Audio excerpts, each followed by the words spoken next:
And I wanted to spend a little bit of time reviewing what Sarah did so well last week, and that is to discuss the importance of the subject matter.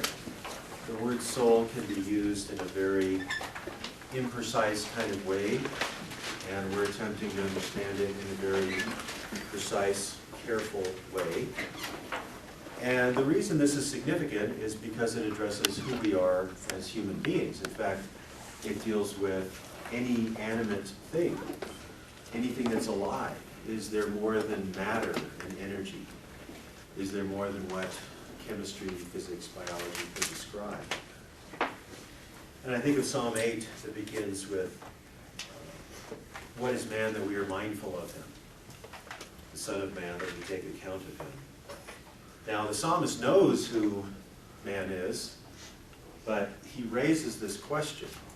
And then later in the psalm, he says that we were made in order to understand and have dominion and cultivate the creation.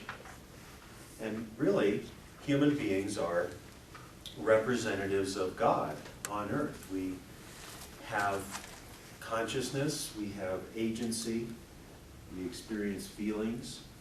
So defending a biblical view of the human person, which involves understanding and defending the idea of the soul, is part of the task of representing God, because we need to understand who we are and present that and defend that before alternative opposing philosophies. And the main one we'll be addressing is materialism, which claims that everything that exists, humans and otherwise, is comprised of material substances and properties. That's all, nothing else.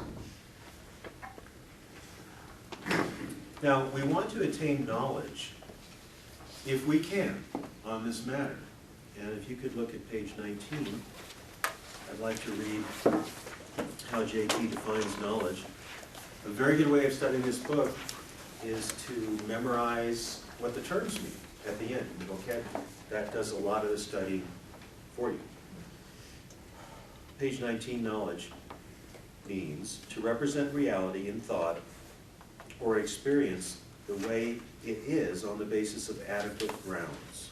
So you have a belief, that belief is true, it adequately represents reality, it corresponds to reality, and you have adequate grounds, and another word for that would be sufficient justification. Guessing that something is the case and it ends up being the case is not the same as knowledge.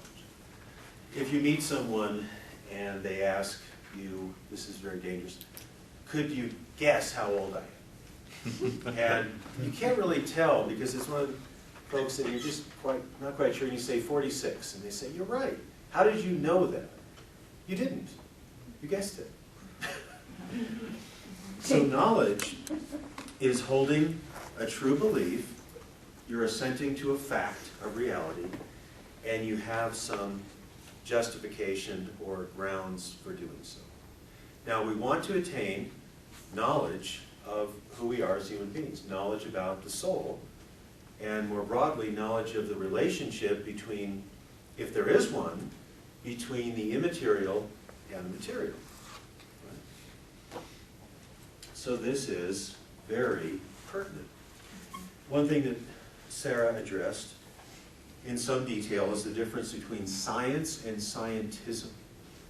Now, why is it important to make that distinction as we address matters of the soul and the body? What is the distinction? Science, scientism. Science is a discipline, right? Scientism is a philosophy of that discipline and of everything else, in fact. Does anyone remember that? Can you give a rough and ready account of what a scientist does as opposed to what a gardener does or a rancher does? You all taking vows of silence? Spiritual discipline, you do that at home, not in the class.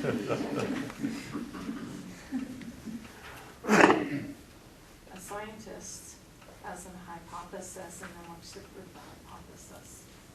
A gardener doesn't necessarily want to prove something.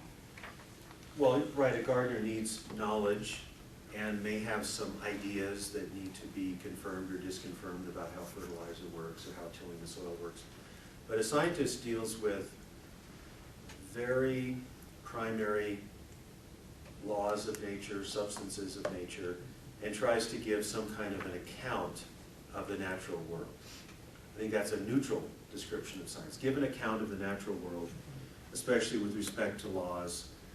You can make predictions on the basis of this, or you can look into the past and try to discern what physical processes were in place by looking at the fossil record or geological formations or something.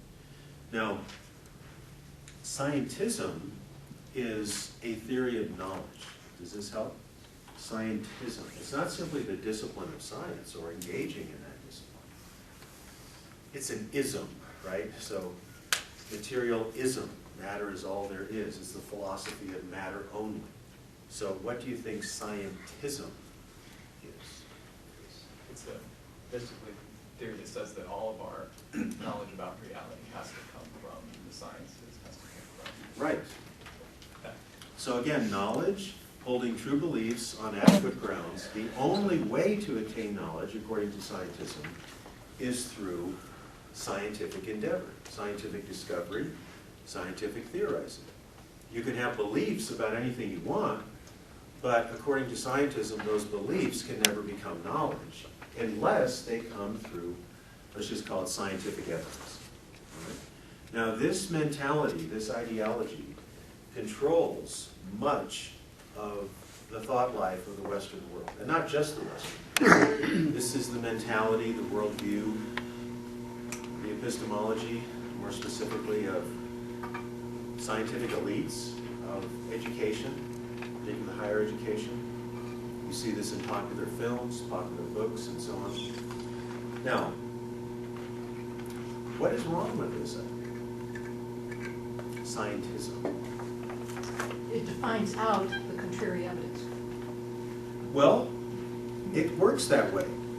It says, since science is the only way to know anything, then if you talk about something outside of science, let's say the soul, then you can't even bring that up.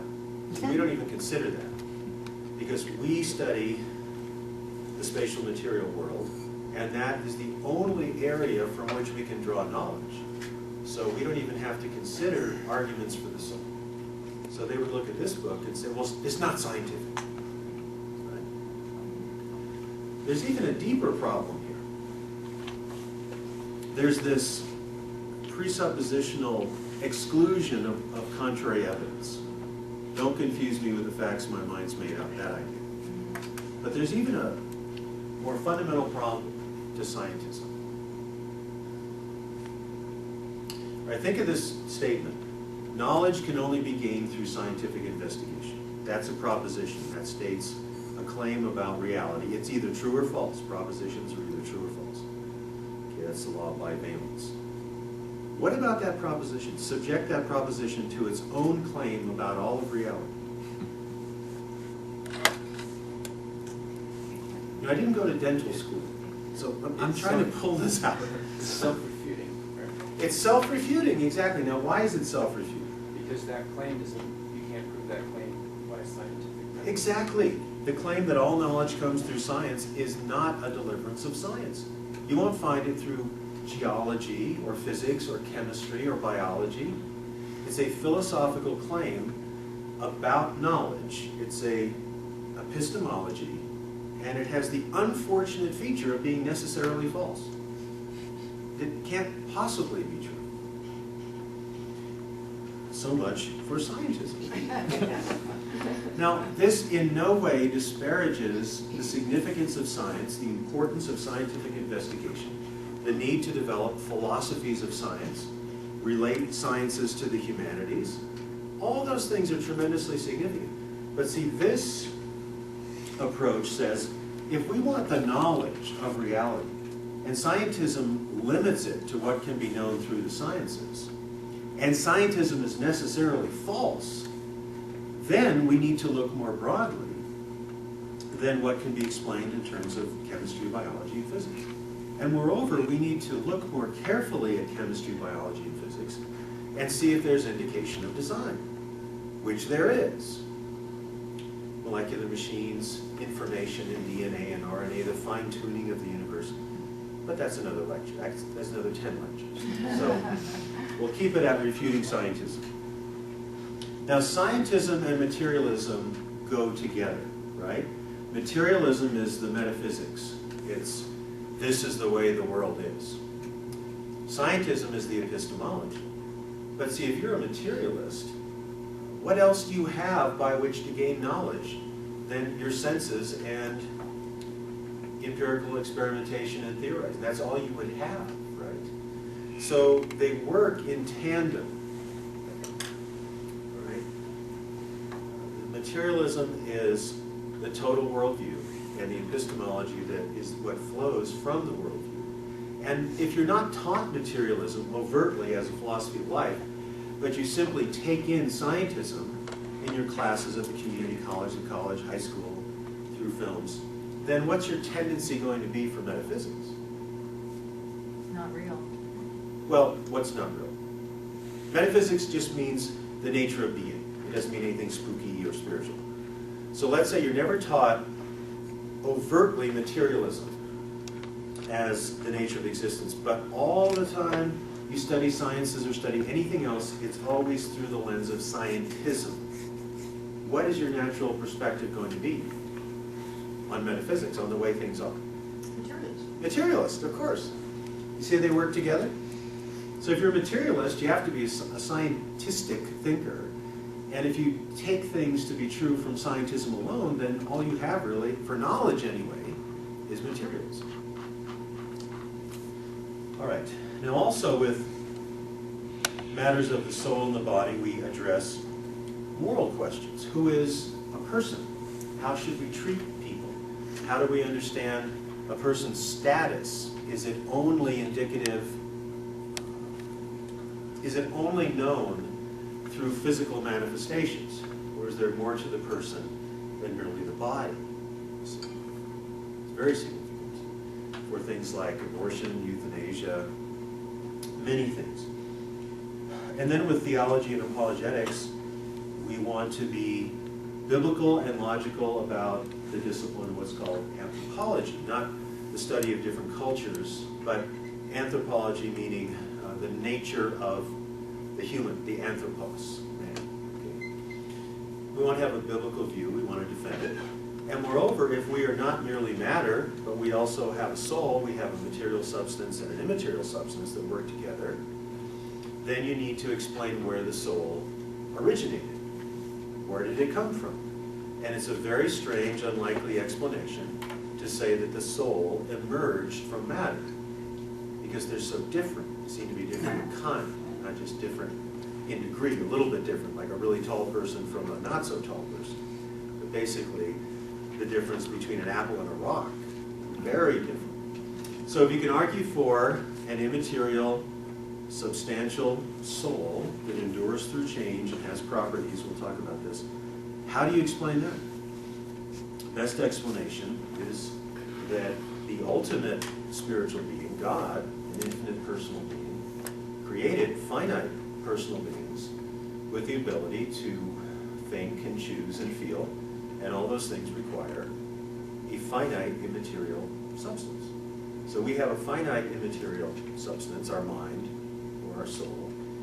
God is an infinite immaterial being. So when you hear substance, be careful not to think stuff of matter. That's how we usually say it, right? We think of it. Well, the substance, the wood, stone, something like that. And you have to realize that a lot of our language is prejudiced against there being an immaterial world. Let me just give you one example. JP doesn't deal with this. But think of this objection to a proposition that's put forth. Someone says, well, that's immaterial. Meaning it's of no account. Right? It's irrelevant. It's immaterial. You see how that's set up to favor materialism and to go against immaterialism, or that there is an immaterial realm? Well, that's just immaterial. I say, Well, if it's real and immaterial, it's really important. All right, any comments or questions before we get into chapter 2, a toolbox for the soul? This class is a foundation building class. You have to set the foundation. Why is it important? How does this issue relate to other issues? Then chapter 2 is terms and a few arguments. Now you might think that the definition and illustration of terms is not that significant, especially when it's abstract. However, without these terms, you cannot build a good argument. And moreover, if you read this material carefully and slowly, I think what you find is that you've thought about these matters before, but you just didn't have the specific terminology for it. Now, if you read it and thought, I'm not even sure what's going on, then keep listening, because I'm going to do my darndest to help explain these terms like substance, property, event, identity of indiscernibles, and all the rest of it. Every discipline requires a specialized terminology. I just wonder what some of you do as a profession, or what is your background? You had to understand a specific terminology to do what you do. Everybody, really, but would any of you like to? Anybody into computer science, IT?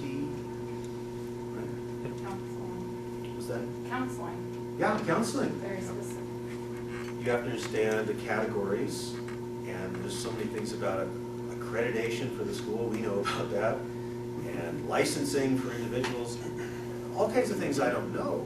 Sharon knows because that's her specialization. Right? Computer science, horses. Sarah is an expert on horses. She's a horse trainer and is really marvelous in the psychology of animals, in the psychology of horses and humans. But it's fascinating to see her train a horse because she understands. And when the ears go back, this means that. And when the lip goes up, it means they're relaxed. You know that? And we have other wonderful horse people here too, Dick and Jane. So philosophy is the same way. But one difference is that philosophical categories and thinking apply to everything in life. So if you get some of these basic concepts figured out, and the way the argument works, it helps you not only with matters of body and soul, it helps you think about politics and think about matters of religion and all kinds of things. In fact, there's a lot of sharing too, because even understanding the way animals interact can help you understand how humans interact. And there's certain bad training strategies used for dogs and children and so on. So there's overlap there, right? If you shut up, I'll give you a cookie. Yeah. You do what we don't want you to do, and we'll do anything to make you stop doing it. Anything you like to make you stop doing it. All right. Any questions about review and why we have to define, illustrate our terms, and make conceptual associations and so on? Okay. Well, let's get into chapter 2. And I'd like us to go through the book, so please open the book, because sometimes I'll be reading the definitions and illustrations simply because they're there and I don't have to repeat them in the outline. If you don't have a book, listen carefully, you should get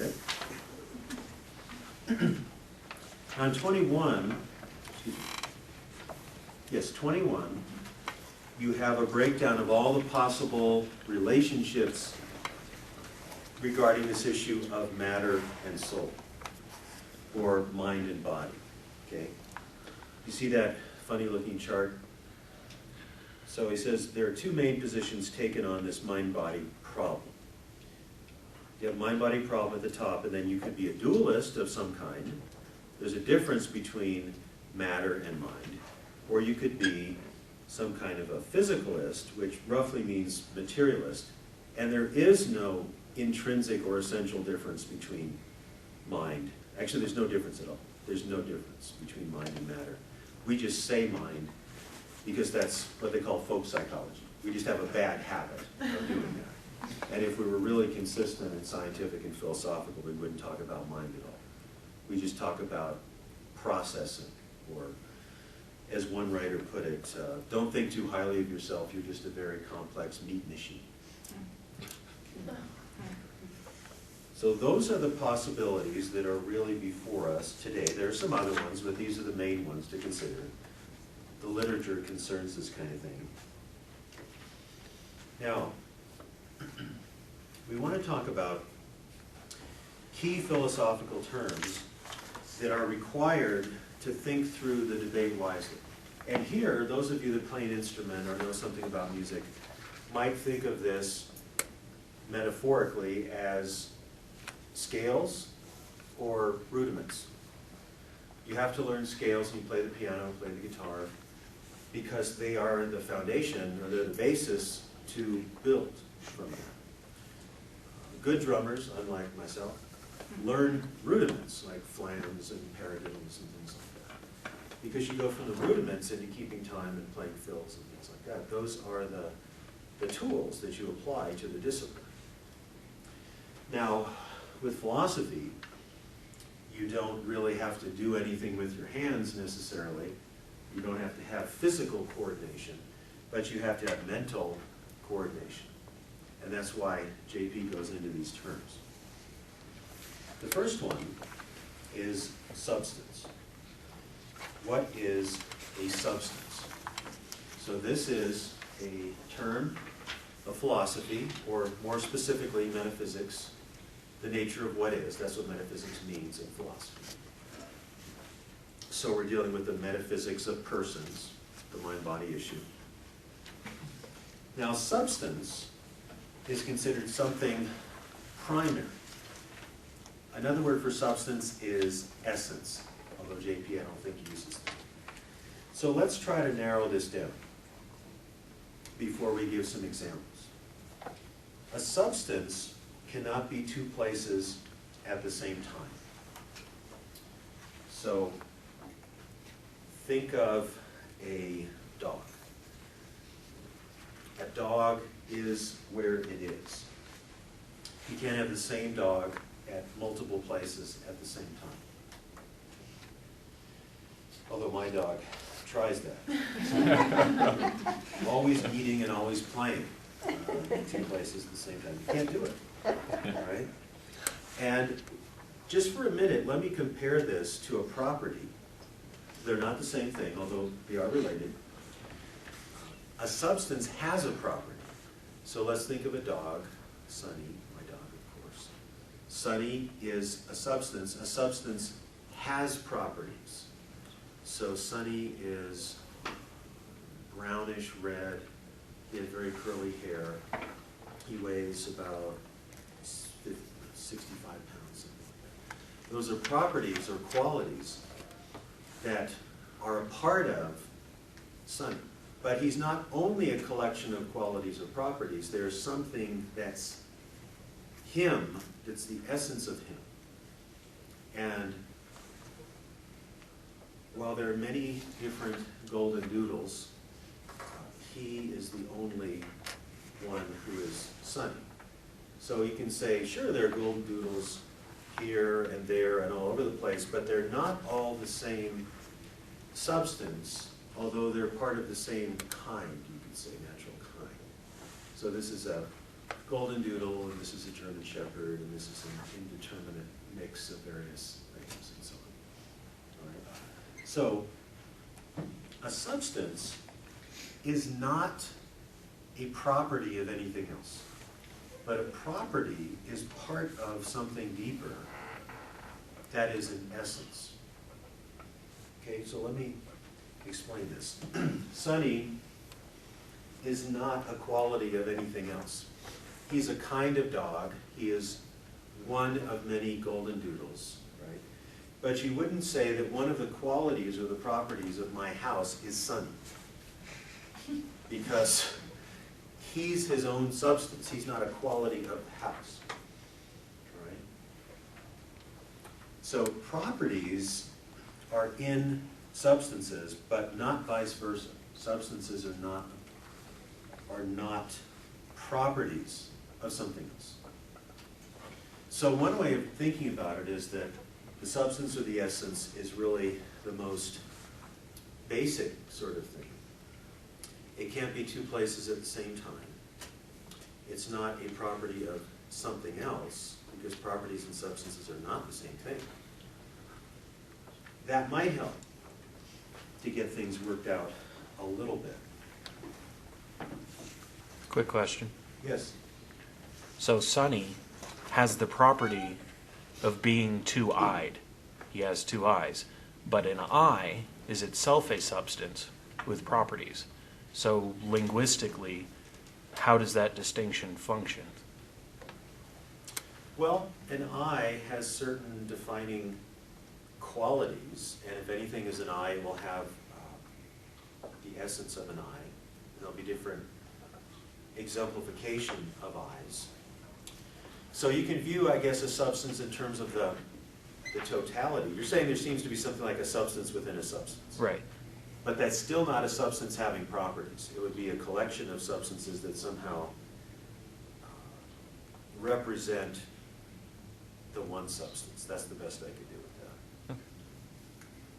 Yes? Is it accurate to say that a property cannot stand alone? Yes. You know, like redness Yes. cannot, you know, is not a Excellent. thing. I'm glad you brought that up.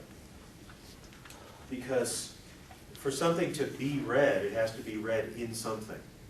A blouse, a car, a flower. It's not just redness in terms of a visible, tangible thing. Or two-eyedness can't stand alone. True. Right. Eyes are organically a part of something. You wouldn't say that you wouldn't point to two literal eyes on the floor, disembodied, and say that collection of eyes has the property of two-eyedness. It's just two eyes. Yeah, that- just two eyes, yeah, so two-eyedness Two-eyedness would is a need, description. Right, in its essence, to be unified. right. It's two-eyedness. The ness means something substance, of substance, substantial. Sorry for that gross analogy. So the substance, so Like- it's kind of like the substance is the noun and the property is the adjective, sort of. That's Yeah. pretty good. Yeah, Yeah. so you're That's it. brunette, that, you don't own brunetteness, you are not in and of yourself the essence of brunetteness. Other people can have it too. Right, and this interesting thing about properties is that they can be two places at the same time. Whereas a dog can't, and a car can't, and a human can't. So red can be in a purse, in a car, in a flower, in a pen, and it's the same redness. A term for this is that the red is a universal that instantiates in different particulars. So red is red. And there are different shades of red, that's fine. But red is red. It doesn't actualize without being something red. So well, there's red, there's blue, there's purple. What are you talking about? I mean, you have to talk about purple blouses and red cars and things like that. But simply because they have to be in something, they have to be qualities of substances, it doesn't mean that they're limited to any one exemplification, any one instance. Because you can have red or blue or purple all over the place. Okay? So we're moving ahead. Substance property. Let me go through a few more things. Can I ask another question? Sure. Give us an electron as a substance, and that's kind of throwing me for a loop because electrons have the wave-particle duality issue. How would you Well- categorize that? Right. Let me make a general comment and then try to get more specific. The existence of hard cases doesn't disprove an essential point. I mean, it might be that this is the right way to categorize things, and there are some hard cases where what's the property, what's the substance? Right. Now, in this particular case, with an electron, you have the duality, but it is not, to my understanding, a contradiction. Is that you see wave-particle behavior depending on the perspective you take. So one of the laws of logic is something we'll get to in a few minutes called the law of identity. Something is what it is and cannot be other than it is. So you're talking about one substance. It can't both be what it is and not what it is in the same way, in the same respect. That's basic principle of logic. So whatever is happening in an electron, it can't be a self-contradictory state of affairs. Did that help at all? Yeah. It was a tough question. I wasn't sure if it helped or not. Well, he listed it, so I thought it was for Okay, me. right. It was Fermi. It is Fermi. Right. All right, so let me go down a few of these and ask you if you have questions. A substance is a particular individual thing. Now here's another important thing. It's a continuant, which means it can change by gaining new properties or losing old ones, yet it remains the same thing throughout the change. An acorn can change colors, it's still an acorn. A human being can think about one thing at one time and another thing at another time. Human being is the same human being at birth as that human being is at death. There's a continuum quality. Right? Now actually this anticipates an argument for dualism because the particles of the human body change radically from birth to, let's say, the time when you're 80. But if we're really the same person in some deep sense, what is it that has remained the same? It's not really the matter or the arrangement of the matter. It has to be something else, and the best candidate is the soul. But that's getting a little bit ahead of things. So, continuant. Well, we got Sunny. I have a Sunny-centric worldview, I'm sorry. You've seen it or met it, you know why. But we got Sunny, he was 10 pounds. But now he's 65 pounds. He's a little tiny. Yeah, he's a little fat. So adorable, I give him too many treats. But he's still Sunny. Okay? He changes. But in another sense, he remains the same. A continuant. Third, substances are basic fundamental existence. I think I covered that. Okay. Fourth, substances are unities of parts, properties, and capacities. So think of a person. There's a unity of the parts working together.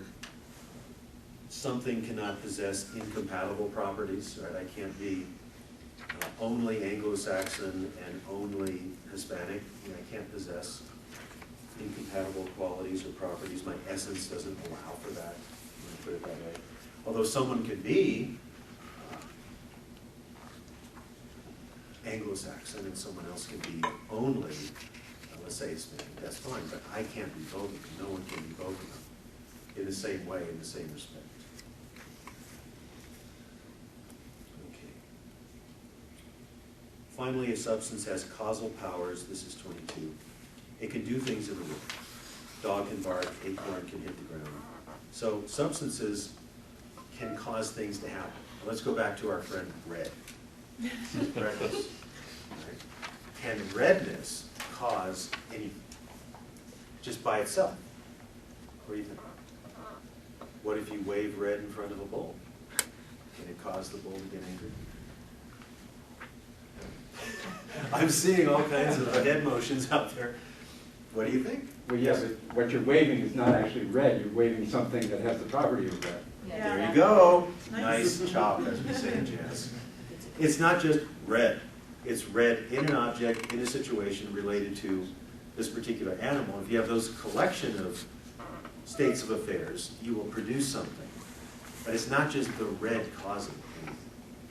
Right? So these universals, red, blue, and so on, they could be other things. Roundness, it's not a color, don't cause anything. But if they reside, so to speak, in a substance, then that substance, as a substance with properties, has causal powers.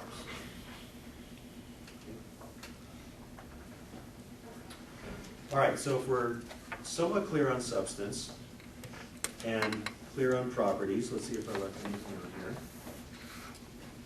A property is a universal, we covered that, 23. Another feature of properties is their immutability. That is, a leaf can turn from green to brown, but it's the leaf that changes. It's not brown turning into green. because green and brown are two different properties that are universals. And if something is a universal, it applies to every particular that it covers. Like greenness applies to every case of green. But because it's greenness, greenness cannot change into brownness. A leaf that has qualities can change. But the qualities themselves cannot change because they are what they are, law of identity. Something is what it is. But a leaf is a continuant, so it remains a leaf, but it can change its colors. But technically speaking, the colors don't change. It changes colors. See what I mean? We're using very careful language here to try to unpack all this. So Doug, Yeah. question. Would you say then that properties exist even though they're not a part of a substance? That gets us into other metaphysical issues. Yes. Because I have to confess, I've heard J.P. Moreland give a talk on this topic before that he gave at a conference. And someone asked him the question of red. And I'm pretty sure he basically said that he thought red existed even though it wouldn't be a part of any kind of a substance, there was still red. Yeah.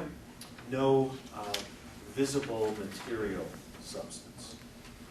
Now, this gets us into a question of what are called abstract objects. And are there things that exist, they're not just figments of your imagination or fictional entities, that exist apart from anything physical, anything spatial, anything temporal?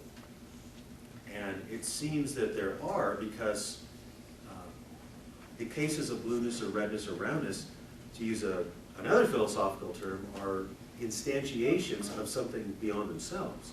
So you have an instance of red, another instance of red, an instance of roundness in a pizza, an instance of roundness in a car tire. Well, are these things just radically different? No, they all partake of, if you will, the same, to use a Platonic term, form. They have the form and they also have the matter. That's the short answer. And that's true to what JP would say.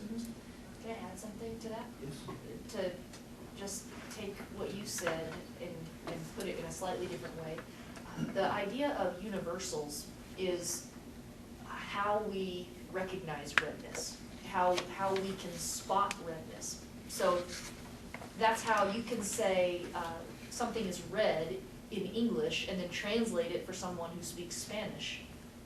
And they still know what you're talking about. And the reason for that is because there is redness that exists, even if it's not physically tangible or measurable or something like that. So the argument there for it existing apart from a physical world, in the abstract world, is that in order for us to have shared meaning experiences, where if I tell you I saw a red car and you know what I mean by that, the fact that we both understand each other implies that there has to be redness out there that is not physically in that car. If we both have knowledge. Mm-hmm. This gets us into other dimensions of metaphysics that are fascinating and actually very significant in a lot of ways. But it takes us a little bit off of how we're using these terms. But it's a very good question. All right, let's go on to events. But let me summarize this just by quoting JP on 26. Substances have properties. Properties are had by substances. That's the basic distinction. Now this will end up being very important to the mind-body issue. Because are we one substance, matter, that has properties? Can thought be a property of matter? That's what the materialists have to say, at least one version. Or the other would say we're merely substance, material substance, and then you have to understand all the qualities as just, in a sense, modes of material substance.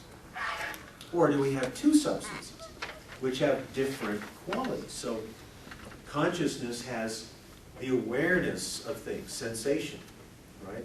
Consciousness has attitudes towards ideas. I believe it, I don't believe it, I hope it's true. Well, matter doesn't have anything like that. Matter has weight or color or enters into mechanical relations with other pieces of matter, but that's not the same thing. One substance, another substance. So this is why we're trying to cash out what we mean by a substance and its qualities. Okay. Trust me, if you don't see this yet. All right. Can something Yeah. immaterial be a substance? Oh, sure. I mean, that's JP's view and my view and Sarah's view. The Right. soul is a substance. Right, okay. Yeah, the soul's a substance that has qualities like thought, affective states. A substance, a human substance can have agency, that is, think and then bring things into actualization through power. So agency involves thinking and volition and then achieving something. So that's all related to the immaterial substance, but then we use our bodies to do things. But you can't reduce the doing of things by a human to merely the body, because you think about it and you have goals and plans and fears, and you can't really explain those things merely by matter, although you could look at someone, just their material selves, and infer certain immaterial states. This is a bonus. You think you got enough in the book, but I'm giving you a bonus. What about this? Have you read about facial recognition technologies? They're becoming more and more sophisticated. And there are some ominous concerns here about surveillance taken to a new level. It's not just, can we see you and what are you doing?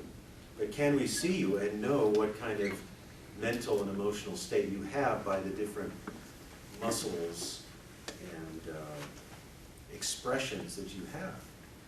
Now, if mind-body dualism is correct, then an expression is not the same as a feeling. In fact, think of the word, expression. What are you expressing? You're actually expressing your soul through matter. But Sarah and I talked about this, I think, could you have a technology, a very sophisticated facial recognition technology hooked up to powerful computing systems that actually reads your mind?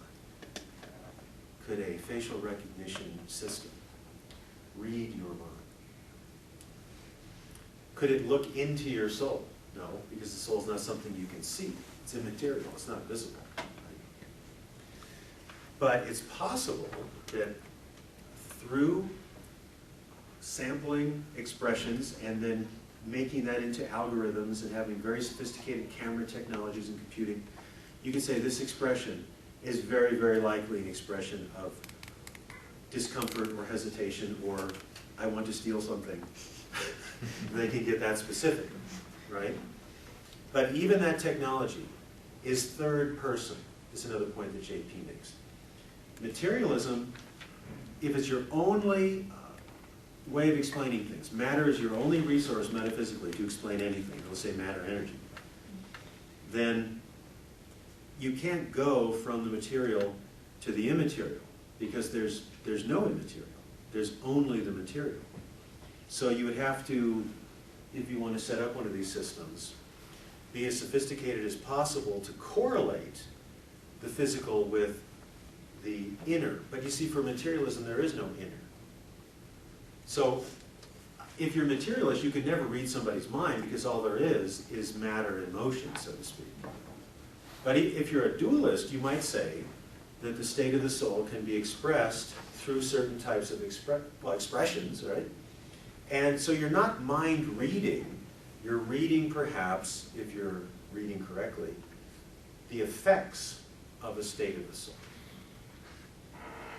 And what you said too is key, which is the reading of that machine says something like, it is highly, highly probable that based on this expression you are feeling X, or you're feeling anger, or you're feeling fear, or you're about to rob a bank, or something like that. But, and that's not saying we see what you're thinking, or we see what you're feeling. It's instead saying, based on the last million people we've studied, they tend to look like that when they're about to rob a bank, or they tend to look like this when they're upset. And do any of you have strange thinking expressions where it could be interpreted other than what you may be feeling, such as looking asleep, but you're not? Such as looking upset when you're just concentrating. Teachers notice these things, and we try to figure it out. But that's an example of something that would be in the margin of error in this sort of. Right. Because it's an inference. Right.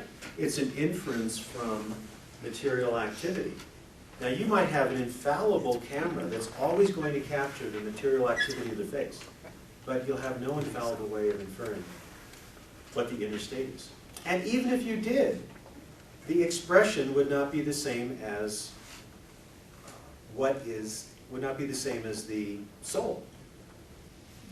Because materialism has to explain everything on the basis of the third person. That is like this. So you'd say the expression is like this, it has this quality and that quality and another quality. Right? But experiencing something that expresses itself through matter is a first person account. It's I feel hot. I feel sick. You could understand every property and every system in the body through scientific evaluation and never have the feeling of being hot or feeling nauseous. But you see, materialism has to try to translate everything into the third person, everything into a description that can be specified scientifically without remainder. So there's some theorists now who claim that the very notion of consciousness is a myth. It's folk psychology. We need to eradicate the idea of consciousness or awareness and view everything with respect to the behavior of matter, which can be subsumed under laws of chemistry, biology, and physics. So you see how the person, as a thinker, as an agent, as someone who feels, is gone. Now, good thing for us, that's impossible. And we'll see that as we go along. You cannot translate the third person into the first person. One little example I like to do with this is ask the class, how many of you feel a little bit warm? Anybody? A little warm? A little cold? Just right? Okay, usually it's broader than that, but we'll take it. Now, is there one average temperature in this room? I mean, basically it's the same temperature everywhere. It's probably 70, right? 71. Some people feel cold, some people feel hot, some people feel just right. Well, how do you explain that discrepancy? Third person and first person. Third person is, it's 70 degrees. That's the way it is. We can all say it's 70 degrees. We'd be right if it is, and we have reason to do so. People feel differently. And you sometimes have this situation where you feel really warm and you say, is it just me or is it warm? Now, of course it's just you. You feel warm. And what you're trying to say is, should I feel warm and be perspiring when it's 65 degrees? No, there's probably something wrong with me. For the sake of argument, couldn't you say that the discrepancies in people's self-reports on whether they feel cool or hot could be explained by differing capabilities to regulate one's internal temperature? Sure. Yeah. But that doesn't change the fact that the first person experience is not the same as the third person description. See, they may be correlated. This is another point that JP makes when he goes to why neuroscience does not weigh in against dualism, because the correlation of a brain state and a mental state is not the same as an identity. You can correlate lightning and thunder. It doesn't mean they're the same thing. They're always correlated. Well, is there some kind of lightning that doesn't produce a sound? Heat lightning, they call it, yeah. But well, let's specify it then.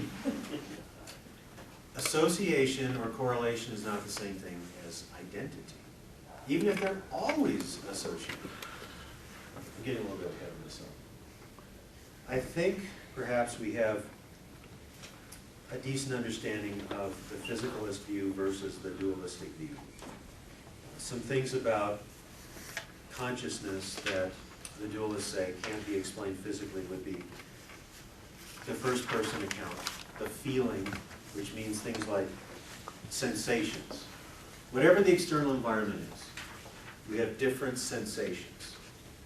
And a sensation is not identical to the thing that is experienced. I mean, if you have 2 glasses of wine and it makes your heart glad, the way Psalm 104:15 says it should, the wine is not glad. I'm glad. Now, would I be glad in this way without the wine? Well, I wouldn't have a wine-induced gladness without the wine, but the wine is not the same as the wine happiness. They're correlated, right? They're not identical.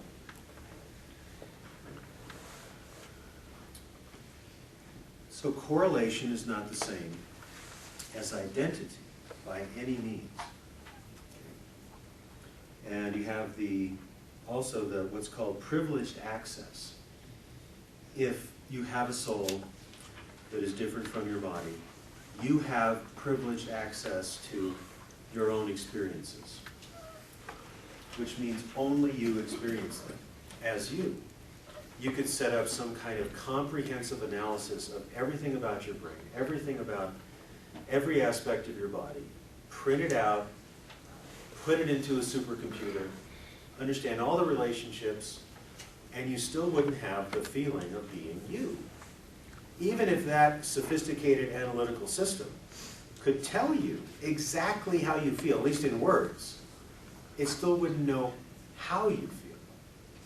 See, this is a very strong argument for dualism. Because if materialism has to explain everything in the third person, it has no alternative but to do that.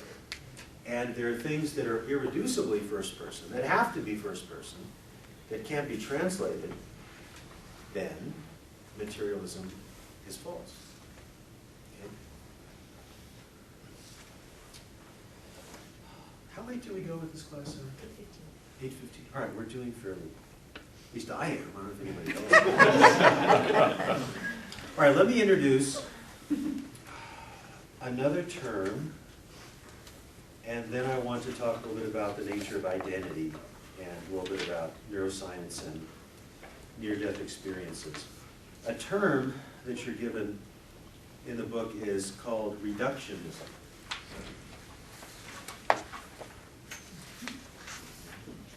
Reductionism.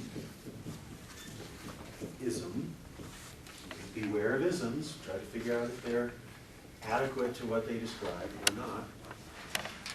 So reductionism says about anything, you think it's something sophisticated and complicated. You think a person has a mind and a body. No, there's only a body. So we can reduce everything, again, of the first person to the third person, right? Reduce it means to give a more basic explanation of it. So you go from a higher level to a lower level. Now I just thought of this example today, so it may not be any good. But have you ever seen some pieces on the road that are like little wood pieces and they have flashers on them? I don't know what those would be called. But they're sort of like pylons with flashes. So they warn people to not drive on this part of the road. Have you ever seen them all collected together and they're all flashing? No, she's a terrible example. Right. I've seen it. A few of us, you can at least imagine this, right? You have all these blinking pylons, and they're not blinking at the same time.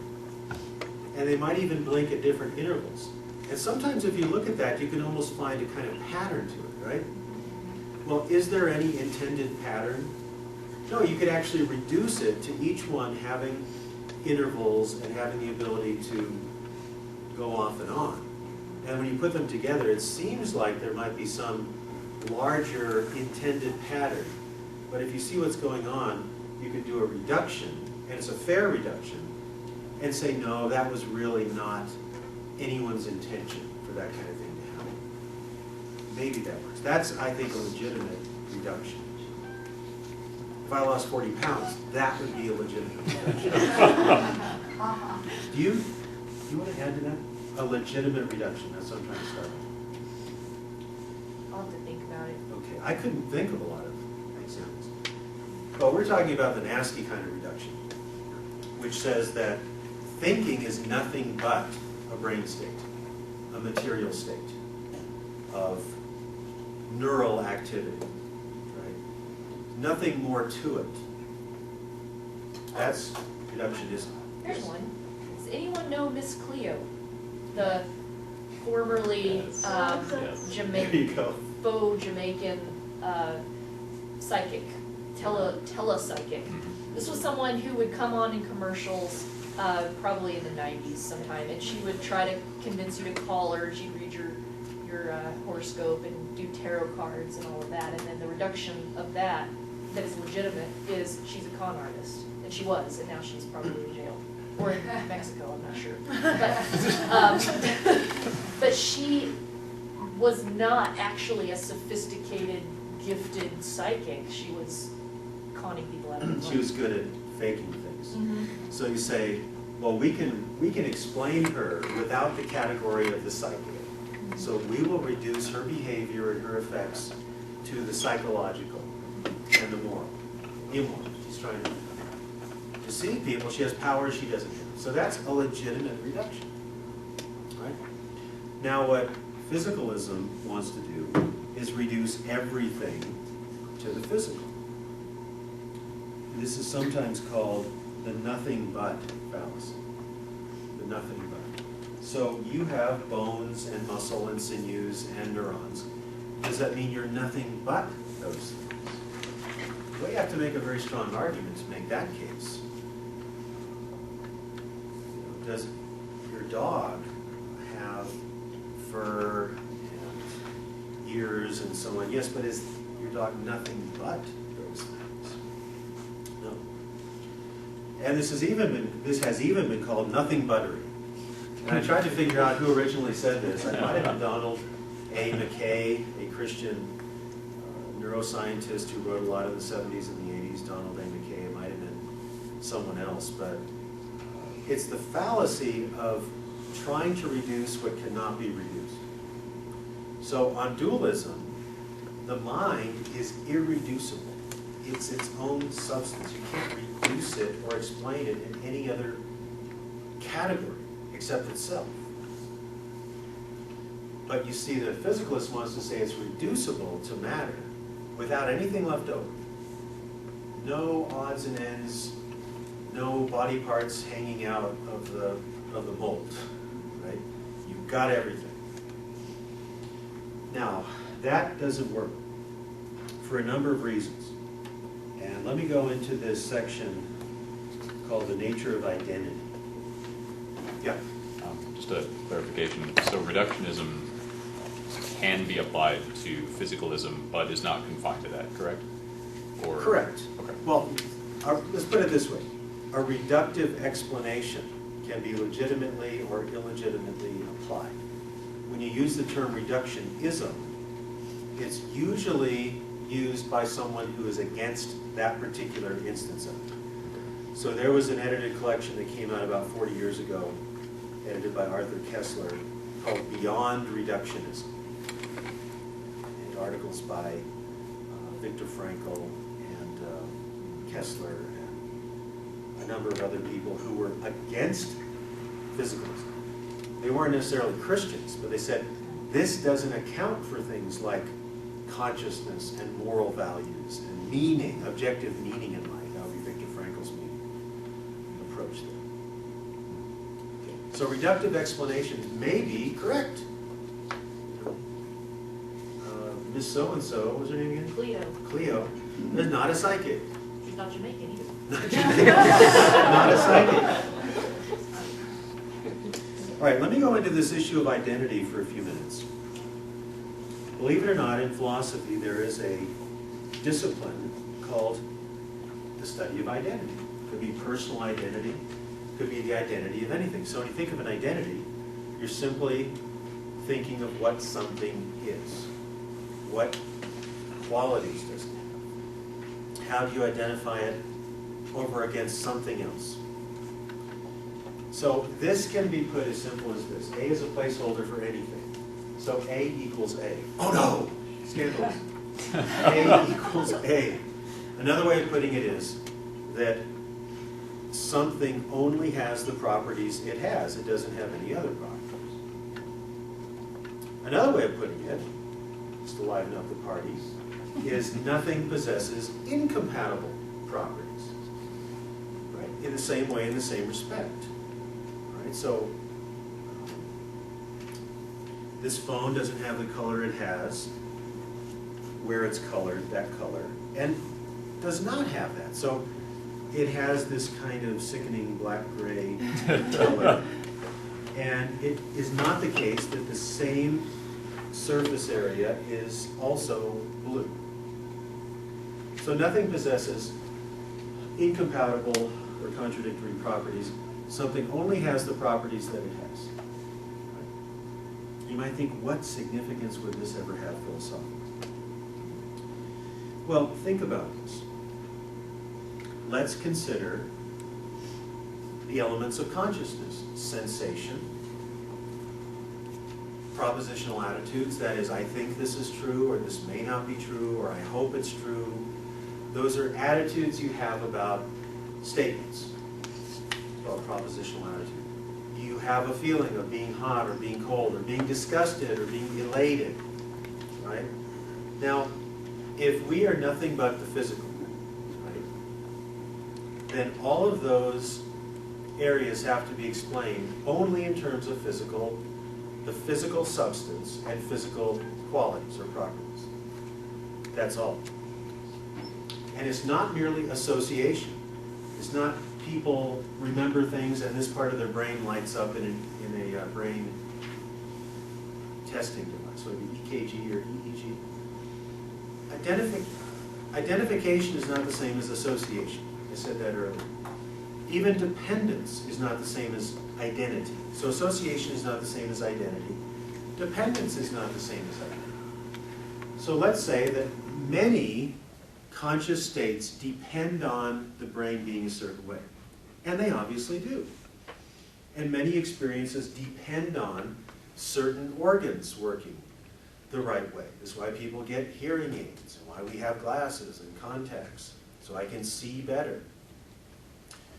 But that is not the same thing as saying that you are merely matter, or that seeing can be reduced to the chemical, physical properties in your eyes or in your brain. So let's look at the law of identity with respect to this issue. Now let's see how JP puts it. Look at the first full paragraph on page 32.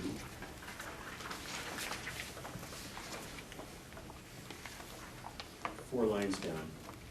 For any entities x and y, if x and y are identical, they are really the same thing. There's only one thing you are talking about, not two. Then any truth that applies to x will apply to y as well. So he uses the example of J.P. Moreland is the daughter of his mother. I forgot her name. So that's who he is. You can't find any other daughter. Say daughter, son. I'm working in some weird possible world here. All right. If J.P. is the son of, let's just say, Mrs. Smith, then that's not a property that he has. That's who he is. That's something, that's part of his identity, right? So you can't say that another person is the son of Mrs. Smith and has different qualities. Let's say is 5'8", or 5'10" as opposed to 5'8". It doesn't work that way. It can't work that way. But you see, if mind and brain are identical, that is, there's no immaterial substance, there's no soul, there's no continuum that's immaterial, then there has to be one set of descriptions, the material set of descriptions. This is also known as the problem of discrepant properties. We can think of a mind having thought. How do you think of even a brain having thought? Remember that idea that you could describe a brain completely and still not have the experience of thought, not see a thought, right? So this principle of identity really is a good argument, a strong argument against physicalism. And it's a strong argument for dualism. Let me give you an example from the book that I think is really terrific at showing the fact that things can be correlated but not identical. Because the materialists have to say that brain states and mind states are identical. At least one version. We'll deal with a more sophisticated one. The idea of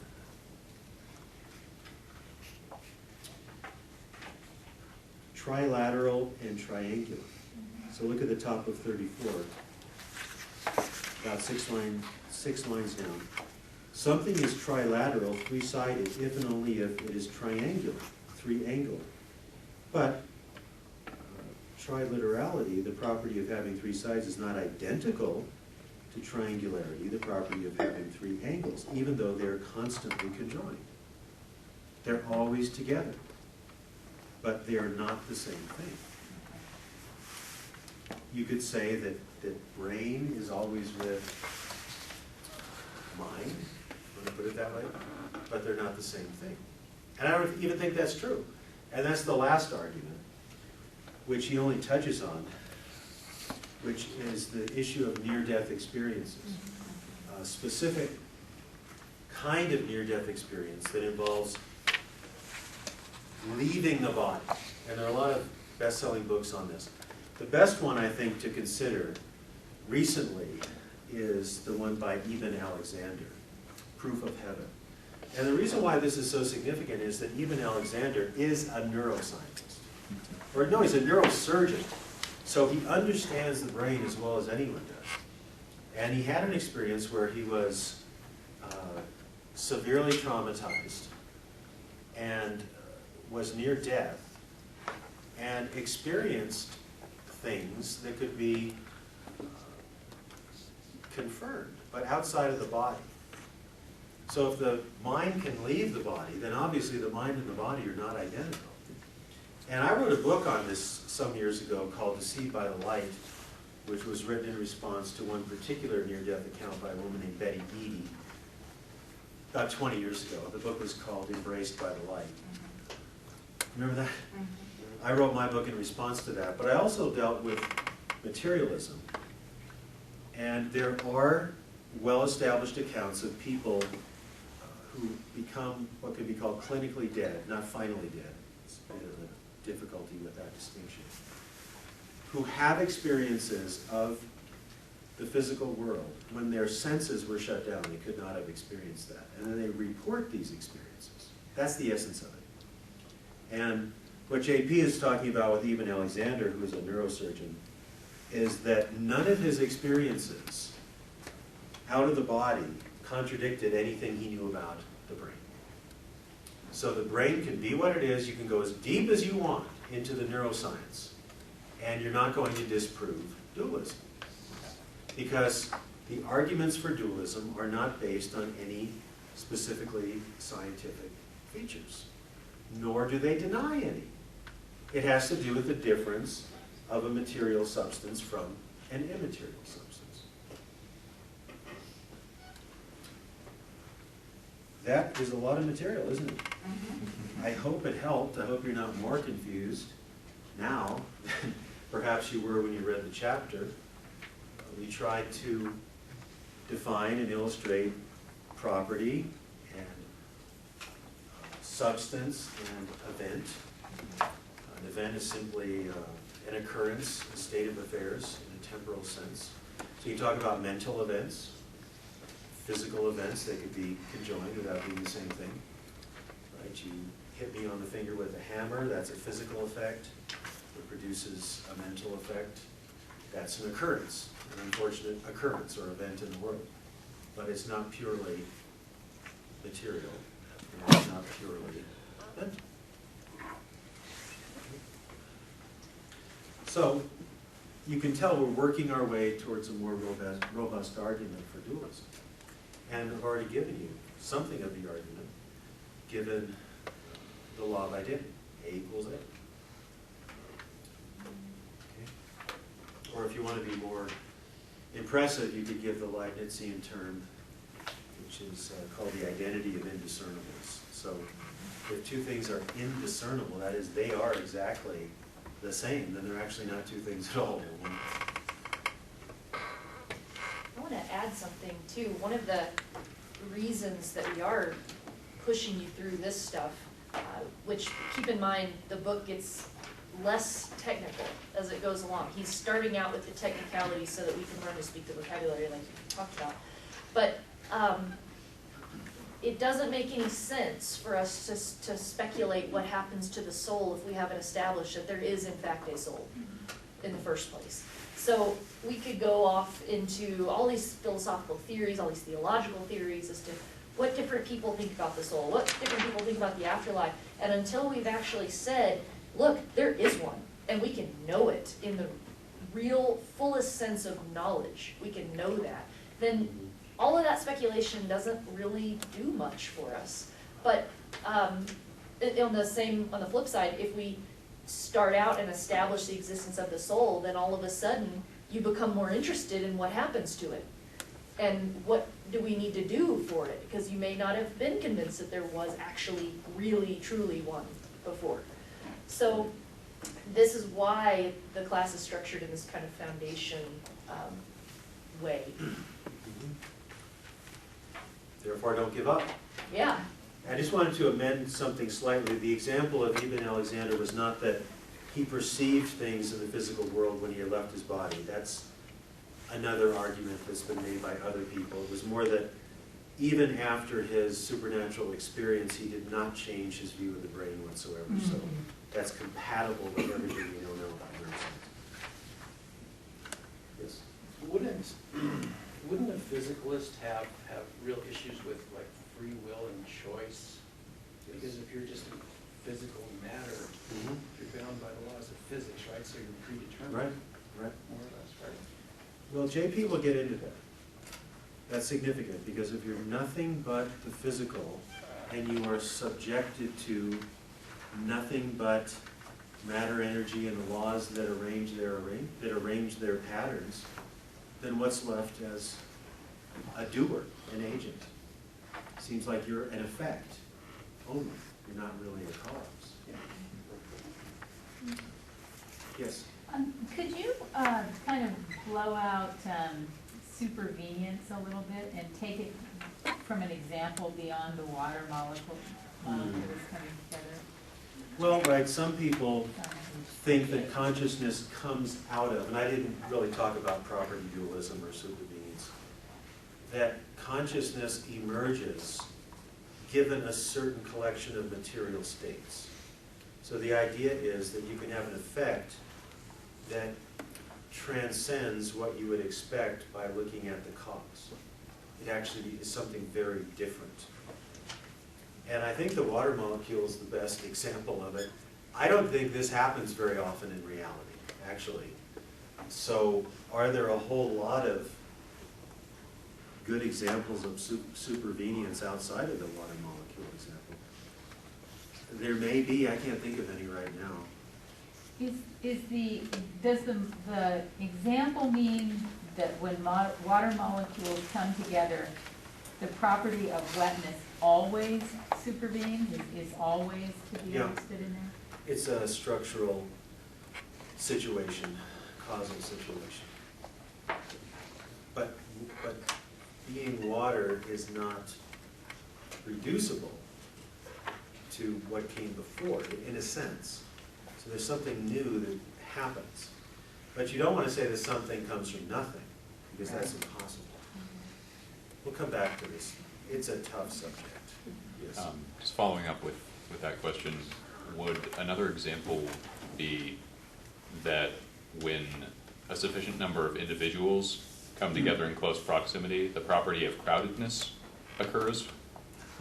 Like where it did not exist before, but it arose out of the accumulation of this thing that was not crowdedness. Does that work, or am I going slightly alongside? As close as you could get. It's a little different than the water molecule, because you still have individuals being individuals, but when they come together, they form a group, but it's a group of individuals. So the emergent quality is not categorically different than the antecedent qualities. This may help, because this is a way of answering, or maybe addressing what you said, but without examples, thankfully. Just to give you a preview, the reason he brings that up is because some people are going to try to say that the mind or the soul supervenes on the physical. So if you arrange the physical in a certain way, so your brain meat in a certain way, then the mind emerges. So that would be kind of like, I mean, what the dualist would argue is, no, that's not possible, because that would be like, those are two completely different substances. So that would be like saying, if I chop up a rock and arrange it in a certain way, then a rock angel will come and emerge from it. I mean, Rock spirit. Yeah, rock spirit or something like that. So that would, if supervenience exists in this way, it would look like that. That's what the dualist would say. No, that's just not gonna work. Well, even if there is such a thing as supervenience in some cases, and there is, you're still talking about material properties or material things. And mind and matter are conceived, whether or not there is such a thing as mind, they're conceived as very different kinds of things.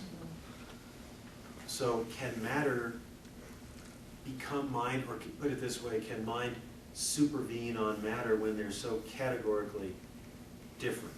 That would seem like something coming from nothing. And we know in principle, logically, that something cannot come from nothing. That's impossible.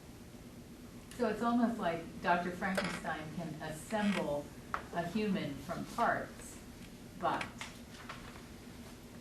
Yeah, can he reanimate such that Does it the really soul, become a a person? soul comes back? Yeah. Not if dualism is true. Well, we're out of time. Let me make one quick announcement. I'll be giving a lecture through the Lewis Center tomorrow night in room 100B called Is Logic Divine or Human? A Theology of Rationality. So come, attend, There will please. be It's some free, and there will be bribery. We have refreshments also.